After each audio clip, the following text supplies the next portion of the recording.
সমুদ্র মানেই কি শুধু ঢেউ আর নীল জল? না, সমুদ্র মানে অব্যক্ত এক অনুভূতি আর নিজের ভেতর হারিয়ে যাওয়ার নিঃশব্দ এক ডাক। সমুদ্র মানে সূর্যের প্রথম আলো আর দিনের শেষ রঙের মায়াবী এক গল্প।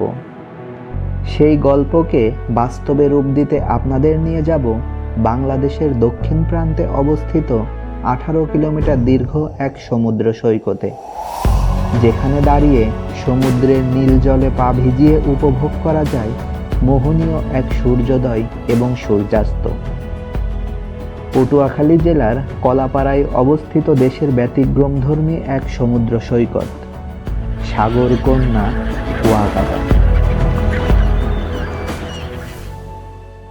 সূর্যোদয় এবং সূর্যাস্তের বেলাভূমি খ্যাত সাগরকন্যা কুয়াকাটা ভ্রমণে আপনাদের জানাই স্বাগতম। আজকের এই ভ্রমণ গল্পে আপনাদের সাথে নিয়ে এক্সপ্লোর করব 18 কিলোমিটার দীর্ঘ এই সমুদ্র সৈকতের তীরে অবস্থিত প্রায় 16টি পর্যটন স্পট। ঘুরে দেখাবো সমুদ্রের গহীনে জেগে থাকা এক মায়াবী চর, নাম তার চর বিজয়। আপনি যদি কুয়াকাটা ভ্রমণে আগ্রহী হন তাহলে এই ভিডিওটি আপনার জন্য, কারণ এখানে আছে সম্পূর্ণ ট্রাভেল গাইড, বাজেট আর বাস্তব অভিজ্ঞতা। আশা করি সাথেই থাকবেন। সুদীর্ঘ এক যাত্রা শেষে অবশেষে পৌঁছে গেলাম সূর্যোদয় এবং সূর্যাস্তের বেলাভূমি খ্যাত কুয়াকাটা সমুদ্র সৈকতের এই সেন্ট্রাল বাস টার্মিনালে। এখান থেকে মাত্র 10 টাকার অটোযোগে আমরা চলে যাব সমুদ্র সৈকতের জিরো পয়েন্টে।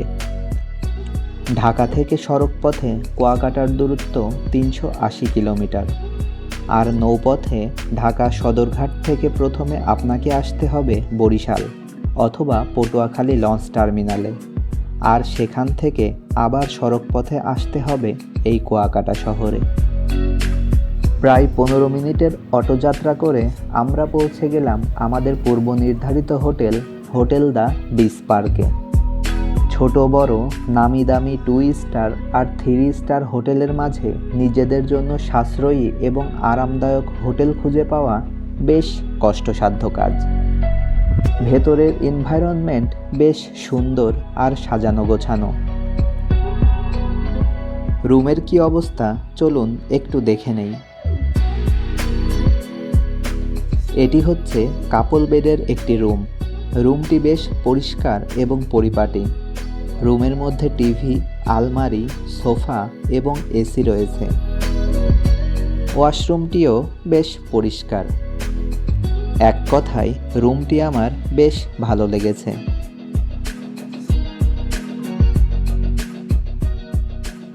হোটেল থেকে মাত্র 2 মিনিটের পথ পেরুলেই সি বিচের এই জিরো পয়েন্ট। মাশাআল্লাহ, চোখের সামনে বিস্তৃত নীল জলরাশি, অসীম নীল আকাশ আর পূর্ব থেকে পশ্চিমে প্রায় 18 কিলোমিটার বিস্তৃত শান্ত ও রোমাঞ্চকর সমুদ্র সৈকত। সব মিলিয়ে এক মোহময় ও স্বপ্নীল পরিবেশ। সমুদ্রের পাড়ে বসে ঢেউয়ের শব্দ উপভোগ, নোনা জলে নিজেকে সিক্ত করা, মুহূর্তগুলোকে ক্যামেরার ফ্রেমে বন্দি করা সহ নানান কাজের মাধ্যমে পর্যটকরা যেন তাদের সময়ের হিসেব ভুলে যায়।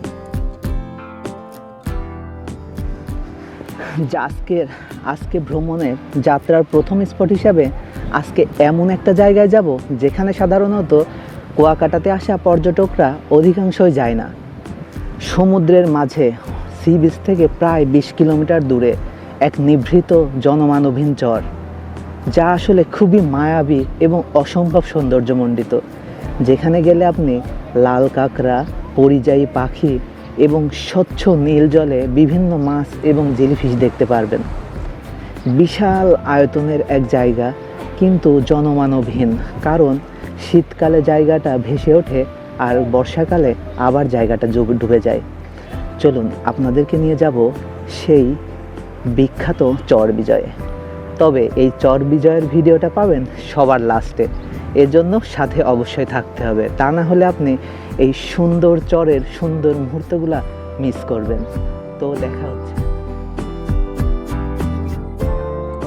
কুয়াকাটা সমুদ্র সৈকতের সর্বপূর্বের মিনি সুইজারল্যান্ড থেকে সর্বপশ্চিমের 3 নদীর মোহনা পর্যন্ত এই দীর্ঘ সমুদ্র সৈকতের তীরেই রয়েছে প্রায় 16টি জনপ্রিয় পর্যটন স্পট।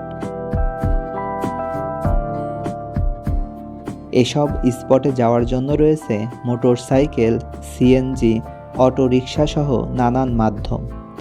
চলুন জেনে নেওয়া যাক কখন, কিভাবে, কোন পর্যটন স্পটে আপনি যাবেন। আপনার প্রথমে কুয়াকাটা থেকে শুরু করবো। এই যে প্রথম আসবে ম্যানগ্রোভ ফরেস্ট, তো দেখানোর পর আমরা গঙ্গাবতী সূর্যোদয় স্পটে যাব। এখানে সূর্যোদয় দেখানোর পর আমরা নৌকো পার হবো। হ্যাঁ, নৌকো পারে আমরা কাগজচর দ্বীপে যাবো। হ্যাঁ, ওখানেও দেখা যায় এবং প্লাস আপনার গঙ্গামুখী চরও দেখা যায়।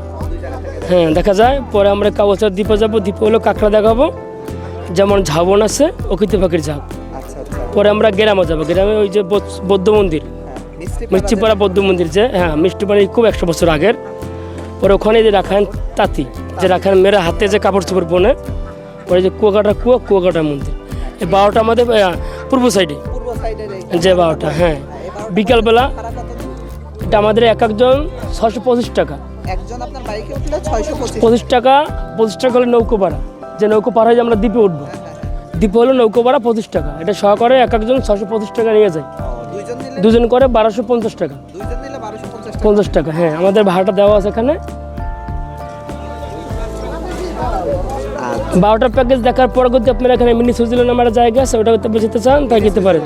জি, ওখানে ভাড়া হলো প্রতি গাড়ি 600 টাকা। হ্যাঁ, এটা আলাদা করে। এটা এই ঝাবনের একদম মাঝমাথায় আইসা করতে আপনি যাইতে চান, ওখানে এই যে ভাড়া দেওয়া আছে 600 টাকা দুজন করে, এখান থেকে আলাদা করে। পশ্চিম সাইডে আছে যেমন সুটকিপল্লী, ফিশ ফ্রাই, লেবুর বন, ঝিনুক বিচ, দোলনা পয়েন্ট, সুন্দরবনের পূর্ব অংশ। জি, যেটা ফাতরার চর বলে। প্লাস পাশাপাশি পাবেন ঝাউবন একটা। জি, এটার জন্য প্যাকেজ 600 টাকা। 600 টাকা। জি। সাগরকন্যা কুয়াকাটার পর্যটন মূলত 18 কিলোমিটার বিস্তৃত দীর্ঘ এই সমুদ্র সৈকতকেই কেন্দ্র করে। 0 পয়েন্ট থেকে পশ্চিমে এর বিস্তৃতি প্রায় 7 কিলোমিটার। আর পশ্চিম পাশের এই সৈকত থেকেই উপভোগ করা যায় সুটকিপল্লী, ফিশ ফ্রাই মার্কেট, লেম্বুর বন, ঝিনুক বিচ, 3 নদীর মোহনা এবং ফাতরার বন। তাই তো আমরা জনপ্রতি 100 টাকা করে এই পাখি ভ্যানটি রিজার্ভ করে যাত্রা করেছি পশ্চিম বিচের উদ্দেশ্যে। কুয়াকাটার ইতিহাস আর রাখাইন সম্প্রদায়ের আগমন যেন একই সুতোয় গাঁথা। 1780-এর দশকে বার্মিজ রাজা আরকান জয় করে রাখাইনদের উপর অমানবিক অত্যাচার শুরু করে। রাখাইনরা তাদের প্রাণ বাঁচাতে এক রাতের অন্ধকারে প্রায় 50টি নৌকা নিয়ে যাত্রা করে অজানার উদ্দেশ্যে। 3 দিন 3 রাত বঙ্গোপসাগরে ভাসতে ভাসতে পটুয়াখালীর এই অঞ্চলে এসে পৌঁছায় এবং ধীরে ধীরে প্রকৃতির সাথে যুদ্ধ করে এখানে বসতি স্থাপন করে। আর তাদের সেই বসতিই আজকের কুয়াকাটা। চলতে চলতে পৌঁছে গেলাম পশ্চিম বিচের প্রথম স্পট সুটকিপল্লীতে। আমি এখন অবস্থান করছি সুটকিপল্লীতে। কুয়াকাটা সি বিচের পূর্ব দিকে 2 থেকে 3 কিলোমিটার আসলে এই সুটকিপল্লীটি চোখে পড়বে।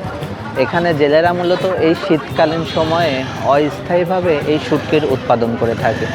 কুয়াকাটা শুটকির দেশব্যাপী বেশ সুনাম রয়েছে, কারণ এখানে কেমিক্যাল ছাড়াই এখানকার শুটকিগুলো সম্পূর্ণ প্রাকৃতিক উপায়ে এই শুটকিগুলো প্রস্তুত করা হয় লবণ মাখিয়ে। এই কারণে এখানকার এই উৎপাদিত শুটকিগুলা দেশের বিভিন্ন প্রান্তে বিক্রির জন্য এগুলা পৌঁছে যায়। কুয়াকাটার অধিকাংশ মানুষের জীবন ও জীবিকা নির্ভর করে এই সমুদ্র এবং সামুদ্রিক মাছের ওপর। শীত মৌসুমে অর্থাৎ ডিসেম্বর থেকে মার্চ মাসে স্থানীয় জেলেরা সমুদ্র থেকে প্রচুর মাছ শিকার করে এবং এই মাছ দ্বারা শুটকি উৎপাদন করে থাকে। সম্পূর্ণ প্রাকৃতিক উপায়ে অর্থাৎ কেমিক্যালবিহীন এই শুটকির রয়েছে দেশব্যাপী বেশ সুনাম। ছোট ছোট দোকানে নানা দামের নানা নামের বিভিন্ন সাইজের শুটকিতে মুখরিত চারপাশ। শুটকি মার্কেটের পাশেই রয়েছে ফিশ ফ্রাই মার্কেট। এখন এই মার্কেটে না ঢুকে আমরা চলে যাচ্ছি লেম্বুর বনের দিকে, কারণ সেখান থেকেই উপভোগ করব সূর্যাস্তের সেই মোহনীয় সৌন্দর্য। আমার পেছনে দেখতে পাচ্ছেন, এটাই হচ্ছে সেই লেম্বুর বন, এবং এখানে বেশ সুন্দর সুন্দর দোলনা তৈরি করে রাখা হয়েছে পর্যটকদের জন্য, যেন পর্যটকরা এখানে এসে দোল খেতে খেতে সূর্যাস্তের একটি মনোরম দৃশ্য দেখতে পারে। লেম্বুর বন বা লেবুর চর, যা কিনা একটা সময় সুন্দরবনেরই অংশ ছিল, প্রাকৃতিক দুর্যোগের কারণে মাঝখান থেকে আলাদা হয়ে বর্তমানে স্বতন্ত্র বন হিসাবেই দাঁড়িয়ে আছে। প্রায় 1000 একর জায়গা নিয়ে প্রাকৃতিক ঢাল হয়ে রক্ষা করছে কুয়াকাটা শহরকে। গেওয়া, কেওড়া, গরান, গোলপাতা সহ নানান ধরনের গাছে আবৃত এই বনে রয়েছে বন্য শূকর এবং অনেক রকমের পাখি। এক পাশে বিস্তৃত সবুজ বন, অন্য পাশে নীল সমুদ্র, আর মাঝখানে এই বালিয়াড়ি সমুদ্র সৈকত। বিকেল হলেই জমজমাট হয়ে ওঠে এখানকার সমুদ্র সৈকত। পর্যটকের পদচারণায় মুখরিত হয়ে ওঠে চারপাশ। কেউ বা দোলনায় বসে দোল খাচ্ছে, কেউ বা আবার বনের গহীনে ঢুকে অ্যাডভেঞ্চার ফিল নিচ্ছে, আবার কেউ ছবি তোলায় ব্যস্ত সময় পার করছে। তবে সবারই মূল উদ্দেশ্য মনোরম এক সূর্যাস্ত উপভোগ করা। সূর্যাস্তের সময় বিস্তীর্ণ বালুচরে আছড়ে পড়া সূর্যের সোনালি আভা এক মনোমুগ্ধকর এবং অপার্থিব সৌন্দর্যের অবতারণা করে এই লেবুর চরে। সূর্যোদয় এবং সূর্যাস্তের বেলাভূমি খ্যাত সাগরকন্যা কুয়াকাটার পরিচিতি দিন দিন পর্যটকের কাছে বেড়েই চলেছে। তার সাথে পরিচিত পাচ্ছে কুয়াকাটার অপূর্ব সৌন্দর্যের স্থান 3 নদীর মোহনা। লেম্বুর বনের দোলনা পয়েন্ট থেকে বেশ কিছুটা পশ্চিমে এই স্থানটির অবস্থান। পশ্চিম বিচের সর্বশেষ পর্যটন স্পট, যেখানে 3টি নদী মিলিত হয়ে বঙ্গোপসাগরে পতিত হয়েছে। আমি এখন যে জায়গাটিতে দাঁড়িয়ে রয়েছি, এটাই মূলত সেই বিখ্যাত 3 নদীর মোহনা, যে জায়গাটি বর্তমান সময়ে খুবই জনপ্রিয় একটি পর্যটন স্পট হিসাবে পর্যটকদের মন আকর্ষণ করেছে। এই স্থানটিতে সবার পরিচিত আন্ধারমানিক, শিববাড়িয়া এবং সোনাতলি নদী, 3 নদীর মিলিত মোহনার জন্যই এখানকার স্থানীয় মানুষেরা এই জায়গাটির নাম দিয়েছে 3 নদীর মোহনা। আর এই জায়গাটি থেকে আপনি উপভোগ করতে পারবেন অসম্ভব সুন্দর একটি সূর্যাস্তের মুহূর্ত।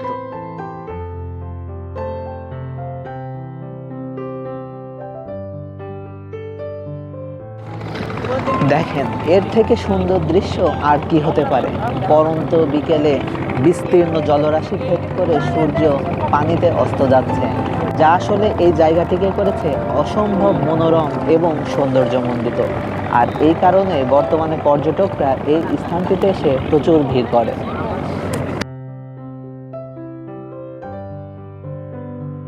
সূর্যাস্তের এই মোহনীয় সৌন্দর্য উপভোগ করতে করতে ভুলেই গিয়েছিলাম আন্ধারমানিক নদীর এই মোহনার পশ্চিম পাশেই রয়েছে সুন্দরবনের শ্বাসমূলীয় এক বনাঞ্চল। নাম তার ফাতরার বন। বইয়ের ভাষায় ট্যাংরাগিরি বনাঞ্চল নামেও পরিচিত। 2010 সালে এটি বন্যপ্রাণী অভয়ারণ্য হিসাবে ঘোষিত হয়। এই বনাঞ্চলটি কুয়াকাটার খুব কাছে হলেও এটি মূলত বরগুনা জেলার একটি বনাঞ্চল।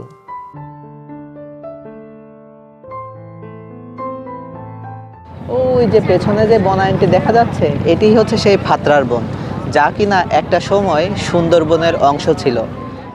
ইঞ্জিন চালিত নৌকা দিয়ে বনের ভেতরের খাল দিয়ে নৌকা ভ্রমণ এবং হেঁটে হেঁটে বনের সৌন্দর্য উপভোগ করা, ঘন ম্যানগ্রোভ বন, শান্ত জলধারা ও মনোরম প্রাকৃতিক পরিবেশ পর্যটকদের বেশ আকর্ষণ করে। পশ্চিম আকাশে ডুবন্ত সূর্যের সোনালি আভা শেষ হবার আগেই আমরা ফিরে এলাম শুটকিপল্লির পাশে অবস্থিত এই ফিশ ফ্রাই মার্কেটে। আমি আপনার লগে দরদাম করছি না, আপনি বলছেন 900, আমি ওইটাই দিয়ে দিচ্ছি। আপনি একটা কইছেন, আমি আপনার খুব ভালো লাগছে, বেশি টাকা খুশি হইতেন, বেশি টাকা খুশি হইতেন।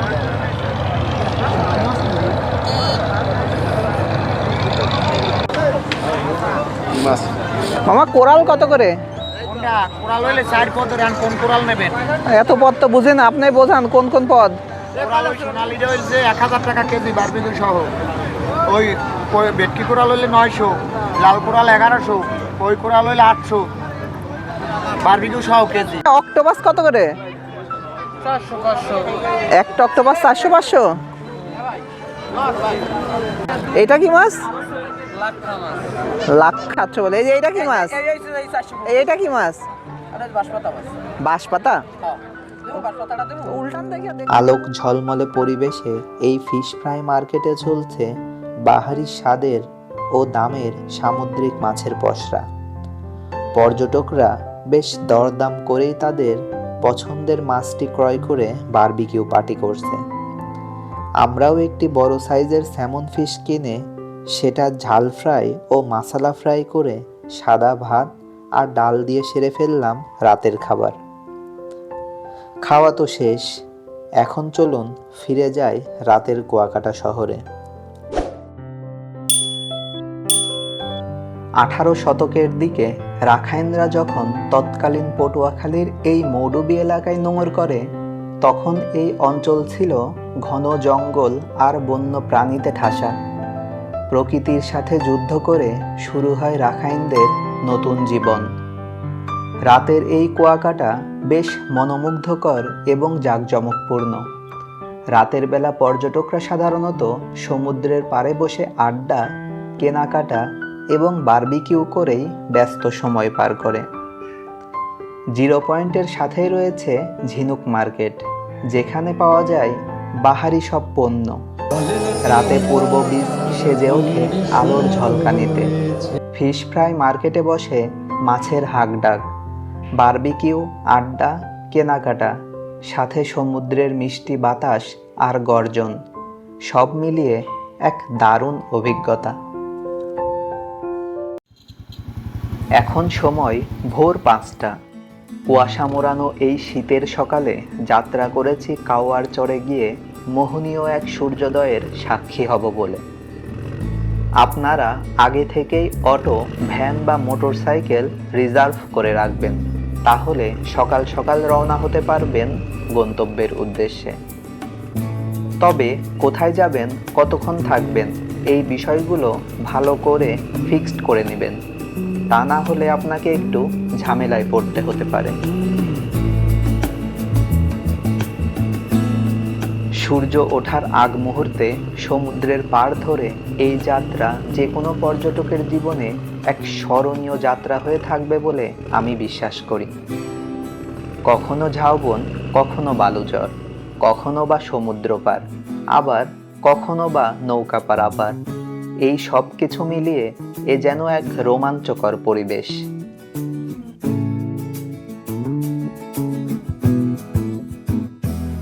এই স্নিগ্ধ সকালে এখন যাচ্ছি কাওয়ার চরে একটি সুন্দর সূর্যোদয় দেখব বলে।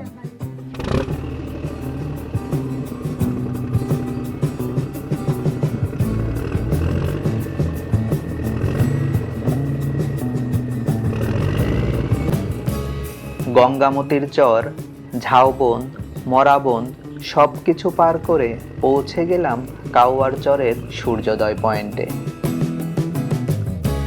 সূর্যোদয় এবং সূর্যাস্তের বেলাভূমি খ্যাত এই কুয়াকাটা সমুদ্র সৈকতের জিরো পয়েন্ট থেকে ঠিক পূর্ব দিকে প্রায় 12 থেকে 13 কিলোমিটার দূরে এই কাওয়ার চরের অবস্থান।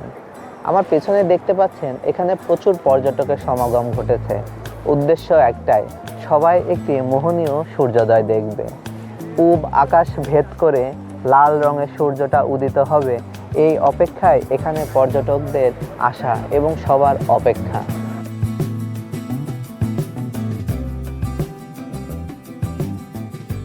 আলহামদুলিল্লাহ, এমন সুন্দর একটি সূর্যোদয়ের সাক্ষী হতে পেরে বেশ ভালো লাগছে।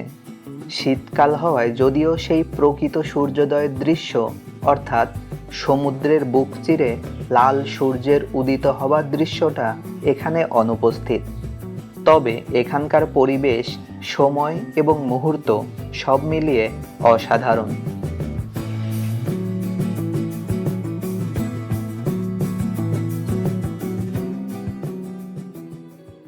এই কাওয়ার চরে আরও একটি অসাধারণ জিনিস আছে, আর সেটি হচ্ছে ইলিশ খিচুড়ি। এখানকার নোনা ইলিশ ফ্রাই আর খিচুড়ি সাথে ভর্তা ভাজি সব মিলিয়ে অসাধারণ এক কম্বো। ইলিশ মাছের ভর্তা, বাঁশপাতা ভর্তা, সাথে ইলিশ ফ্রাই এবং বেগুন ভাজা সব মিলিয়ে 200 টাকার প্যাকেজ। খাবার মোটামুটি ভালো, ট্রাই করা যায়।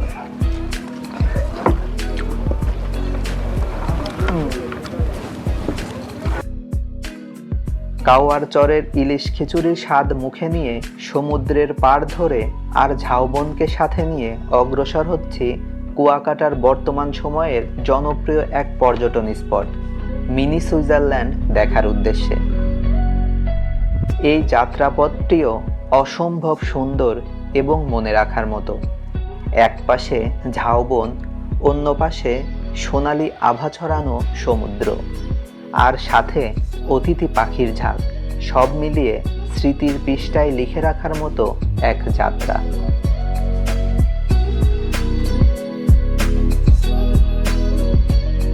দুই পাশে দীর্ঘ 7 কিলোমিটারের বিস্তৃত ঝাউবন আর মাঝখানে সবুজ ফসলের ক্ষেত, এর মাঝ দিয়ে আবার এঁকে বেঁকে বয়ে চলা নদী। চোখ বন্ধ করলে নর্মালি এমন দৃশ্য টিভি পর্দাতেই দেখা মেলে, আর তাই তো স্থানীয়রা এই জায়গাটির নাম দিয়েছে মিনি সুইজারল্যান্ড। বিশেষ করে যখন সবুজ ফসলে এই সম্পূর্ণ মাঠ ছেয়ে থাকে, তখনই এর আসল সৌন্দর্য ধরা পড়ে পাখির চোখে। জায়গাটির ল্যান্ডস্কেপ খুবই সুন্দর। দুই পাশে ঝাউবন বিস্তীর্ণ, প্রায় 7 কিলোমিটার ঝাউবন, আর মাঝে এই ফসলি জমি। যখন ধান লাগানো শুরু হয় তখন এখানে সবুজে ছেয়ে যায়। আর এই জায়গাটিতে এখন দেখতে পাচ্ছেন বিভিন্ন কৃষকরা তাদের গরু ছাগল নিয়ে এসে এখানে চড়াচ্ছে। পর্যটকও বেশ আসছে। জায়গাটি আমার কাছে কিন্তু বেশ ভালোই লেগেছে।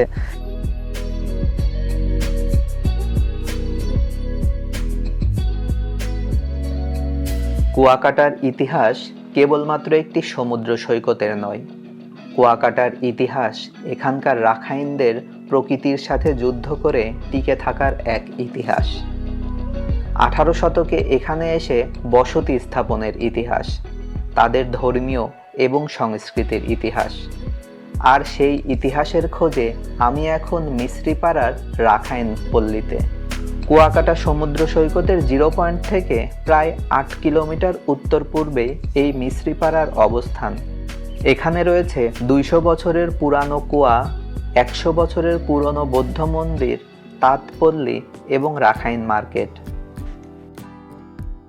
36 ফুট উচ্চতা বিশিষ্ট অষ্টধাতু দ্বারা নির্মিত গৌতম বুদ্ধের ধ্যানমগ্ন এই মিস্ত্রিপাড়ার সীমা বৌদ্ধ মন্দিরটি এখানকার প্রধান ধর্মীয় স্থাপনা। প্রায় 37 মণ ওজনের এই মূর্তিটি আজ থেকে প্রায় 100 বছর পূর্বে নির্মিত হয়, আর এটিই হচ্ছে রাখাইন সম্প্রদায়ের প্রধান উপাসনালয়। এই মূর্তিটি উপমহাদেশের মধ্যে অন্যতম বৃহৎ গৌতম বুদ্ধের মূর্তি হিসাবেই স্বীকৃত।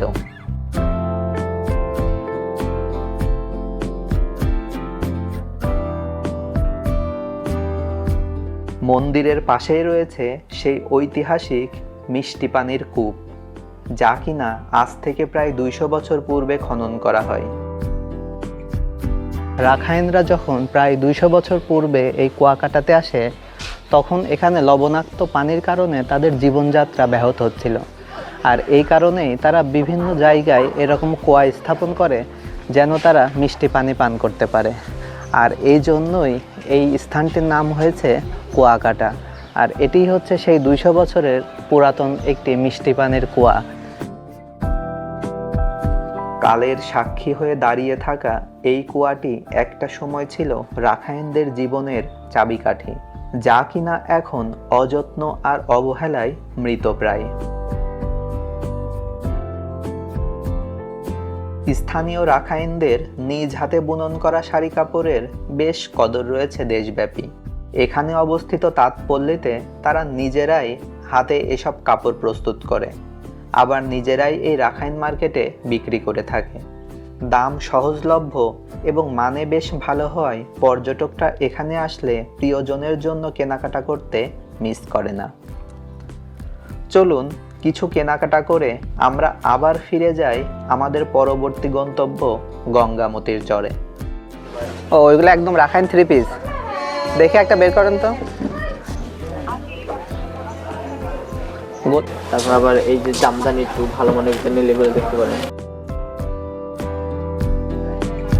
এগুলো কত ভাই? 950। মিশ্রিপাড়ার রাখাইন পল্লী থেকে আমরা আবার ফিরে এলাম কাওয়ার চরের মরার বনে। এগুলো মূলত সমুদ্র উপকূলীয় বনের গাছপালা, বিশেষ করে গেওয়া ও কেওড়া গাছ, যা প্রাকৃতিক দুর্যোগ, তীব্র ভাঙন এবং লবণাক্ততা বৃদ্ধির কারণে শুকিয়ে মারা যাচ্ছে। গবেষণায় দেখা গেছে গত 5 বছরে কুয়াকাটার বনাঞ্চল প্রায় 1/3 ধ্বংস হয়ে গেছে। এর ফলে এখানকার প্রাকৃতিক ভারসাম্য এবং পর্যটন বেশ হুমকির মুখে। তবে 2007 সালের সিডর ও 9 সালের আইলার প্রভাবে এখানে সবচেয়ে বেশি ক্ষতিগ্রস্ত হয়।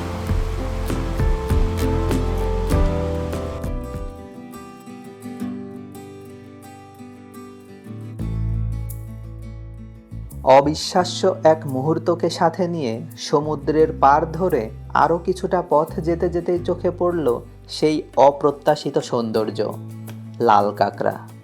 ভাগ্য বেশ সুপ্রসন্ন ছিল বলেই হয়তো এই লাল কাঁকড়ার দেখা পেয়ে গেলাম।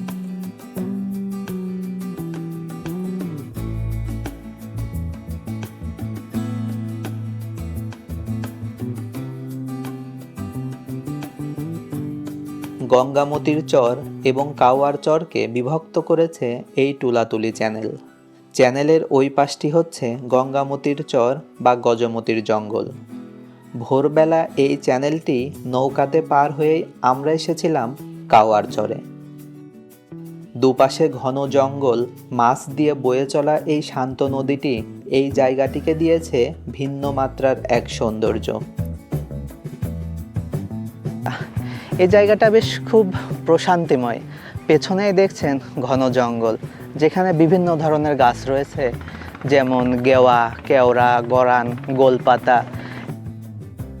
কুয়াকাটা সমুদ্র সৈকতের 0 পয়েন্ট থেকে প্রায় 5 কিলোমিটার পূর্বে এই গঙ্গামতির চর বা গজমতির জঙ্গলের অবস্থান, যেখানে ম্যানগ্রোভ বন, জহুর বন এবং এই টুলাতুলি চ্যানেল গঙ্গামতির অলংকার হয়ে শোভা ছড়াচ্ছে। মায়ায় মোড়ানো এই জনপ্রিয় পর্যটন স্পটটি আমার আজকের ভ্রমণ গল্পের শেষ স্থান। 2 দিন ও 1 রাতের এই কুয়াকাটা ভ্রমণ যে কোনো পর্যটকের জীবনে স্মরণীয় এক ভ্রমণ হয়ে থাকবে। তবে আপনি চাইলে আরও একটি স্থানকে স্মরণীয় করে রাখতে পারেন স্মৃতির পাতায়, আর সেটি হচ্ছে চরবিজয়। কুয়াকাটা সমুদ্র সৈকত থেকে প্রায় 20 কিলোমিটার দক্ষিণ পূর্বে গভীর সমুদ্রের মাঝে জেগে ওঠা এক মায়াবী চর। 2007 সালের ডিসেম্বর মাসে অর্থাৎ বিজয়ের মাসে আবিষ্কৃত হয় এর নামকরণ করা হয় চরবিজয়। তবে স্থানীয়ভাবে এটি হাইতির চর হিসাবেই পরিচিত। চরটি মূলত শীতকালে জেগে ওঠে আর বর্ষাকালে নীল জলে ডুবে থাকে। এই মায়াবী চরের সম্পূর্ণ ভ্রমণ গল্প নিয়ে খুব শীঘ্রই আসতে যাচ্ছি আপনাদের মাঝে। তাই তো দেরি না করে চ্যানেলটি সাবস্ক্রাইব করে পাশে থাকুন আর উপভোগ করুন দারুণ সব ভ্রমণ গল্প। ইট পাথরে মোড়ানো আমাদের এই ছোট্ট জীবনে ব্যস্ততার যেন শেষ নেই, নেই নিজেকে দেবার মতো একটুখানি সময়। তাই তো সমুদ্রের পাশে এলে সে আস্তে করে বলে যায়, থামো, নিঃশ্বাস নাও আর নিজের জন্য একটুখানি বাঁচো।